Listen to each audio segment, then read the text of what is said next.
Așa ჩვენი პირველი სტუმარი, პროფესიით სტილისტია ასაკით 22 წლის, სიმაღლით 1 და 80 წონით 55 კილოგრამი და მოკლედ ნამდვილი ტოპ მოდელია. სახელად კესო ქვია, გვარად აბრამიძეა. თბილისში საქართველოს ერთ-ერთი რეგიონიდან ჩამოვიდა და მისი ამბავიც მალე ბულვარული პრესის ყვითელ გვერდებზე მოხვდა. კესო დღეს მოვიდა ჩვენთან მისი ყვითელი ისტორიის მოსაყოლა.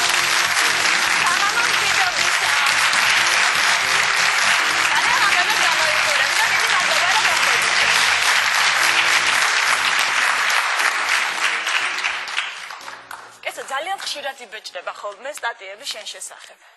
ჟურნალზე, რომლის ყბაზეც არის შენი ფოტო, მე ვიცი რომ ჟურნალი ყველაზე კარგად იყიდება ხოლმე. შენი აზრით რატომ? ალბათ იმიტომ რომ საქართველოში ვარ ერთ-ერთი ტრანსექსუალი და საინტერესო არა. და ალბათ ერთადერთი რესპონდენტი ხარ, ვისაც შეუძლია ეს ყველაფერი ასე ღიად და საჯაროდ თქვას. ჯერჯერობით კი. მეორე აღარ გამეჩნია. როგორ ფიქრობ რატომ? და რამდენად რთულია ამ ყველაფერზე ესე საჯაროდ და ღიად თამამად საუბარი. ძლიერი უნდა იყოს შინაგანად და ისეთ ცოტა ძლიერი ადამიანი უნდა იყოს და არ უნდა იყოს სუსტი.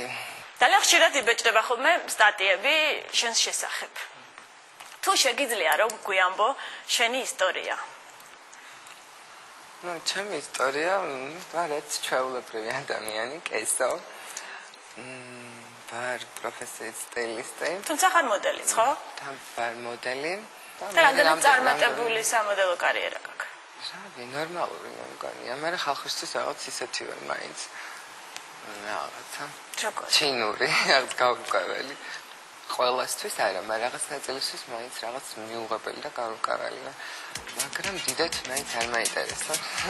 დღეს ვარ შეიძლება, მე ერთი საქართველოში და ალბათ 1-5 წლის მერე შეიძლება ძალიან ბევრი იყოს ეს ჩვეულებრივი გახდეს და უფრო მეტი ტვირთი რა თქმა უნდა მე და მოწვა იქიდან გამომდინარე რომ პირველი ვიყავი მე ვინც ხმამაღლა ვთქვი და უშიშრად და ძალიან ისე ხშირად ხარ ხოლმე ყვითელი პრესის თავარი გმირი ხშირად მოდიან შენთან ამა თუ იმ ბულვარული გამოცემის ჟურნალისტები და ალბათ ხშირად გისვამენ ერთი და იგივე ალბათ ჩვენთვის გამაღიზიანებელს შეკითხვას ალბათ იყო რამდენიმე სტატიაც რომელიც არც თუ ისე მოგეწონა რომელმაც გული გადგინა. ყოფილა რა შემთხვევები, როცა ცოტა ისეთი განსხვავებული რაღაცები დაუწერიათ, ვიდრე რაღაცა მე მithქვია თქვა. მაგრამ ჟურნალისტებს ჩვევიათ ეგეთი რაღაცა ხშირ შემთხვევაში და რაღაცა აფორმებენ და ალბათ ამით იქცევენ ყურადღებას მკითხველის და უფრო საინტერესო რო გახადონ. ანუ რაღაცას თუმცა შეხარ საინტერესო ადამიანი და ბუნებრივია რომ ინტერესი შენს მიმართ ძალიან დიდი იქნება. ბუნებრივადაც მოდის ინტერესი და ნუ რა შეჭირდება რაღაც გაფორმება და რაღაცა. აი რას აფორმებენ ხოლმე მაგალითად? რავი, ყველაფერს რა ძირითადად, რაც უფრო რაღაცა ხალხში იმას გამოიწვევ შოკს, მაგრამ მე ვთვლი მე ისეც ვიწვევ ქართულ საზოგადოებაში შოკს და რაღაცა ხშირად ხედავ ესეთ თვალებს რა ეს. თუმცა ძალიან კარგად გამოიყურები. ძალიან ეფექტური გარეგნობა გაქვს. მადლობა. როგორ იქეცი აი ასეთ კესოთ? მე ესეთი ვიყავი. როგორ უვლი თავს? მაშინ აი ესე გკითხავ ძალიან ქალურად. ისე როგორც ყველა ქალი რაღაც განსხვავებული არაფერი არ მაქვს და არც არაფერი გამიკეთებია მაგისთვის ხოს ჩემი გარეგნობისთვის. იქიდან გამომდინარე რაღაც ძალიან მოდაშია ის რომ რაღაც ტუჩი რაღაცა, მაგრამ მე არანაირი ოპერაცია არ მაქვს გაკეთებული. ეს შენი ტუჩია? აბსოლუტურად ყველაფერი ჩემი. ეხლა გულახდილად ამბობ ამას?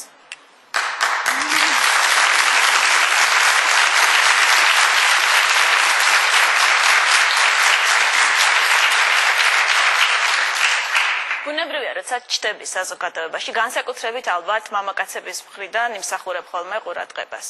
ალბათ თვალს გაყოლებენ, შეიძლება კომპლიმენტებსაც გეუბნებიან თქვა. 10-20 ნატურალი ქალი რა იყოს. ყურადღებისთან ყოველთვის ვექცევი, ალბათ მე მაქვს რაღაც ისეთი საფირმო რაღაცა ნიშანი, თვლი ალბათ რაღაც განსხვავებული, იმიტომ რომ მე არ ვარ ჩვეულებრივი.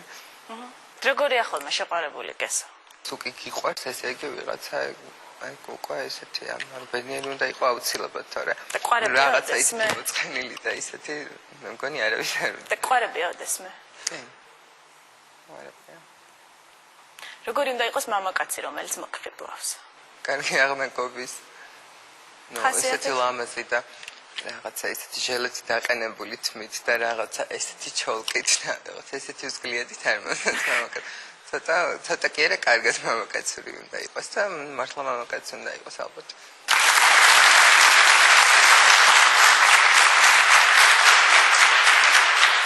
ახლა წავიკითხე ერთ-ერთი სტატია შენს შესახებ, რომელსაც ქონდა მინაწერი. თუ შეიძლება და თუ მომცემნებას, რომ წავიკითხო პატარა მონაკვეთი აქედან. კაცებო, თუ სადმე ლამას ქალს ნახავთ, ნუ აჩქარდებით და ასე შემდეგ და ასე შემდეგ.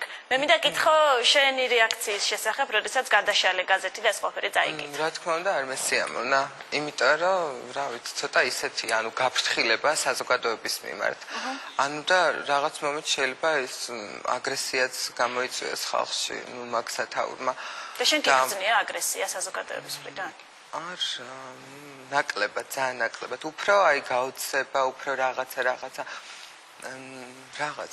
რაღაც უცხო, რაღაც უცხოს რო უყურებ. მე შენ მშობლების შესახებ მოგვიყევი, თქვაცა დაიბადე, ვინ არიან შენი მშობლები? ჩვეულებრივი ოჯახი მაქვს. მე დავიბადე იმერეთს, შენ არ ვარ თბილისში. ძალიან დიდი მადლობა, რომ დღეს მოხვედით ჩვენთან.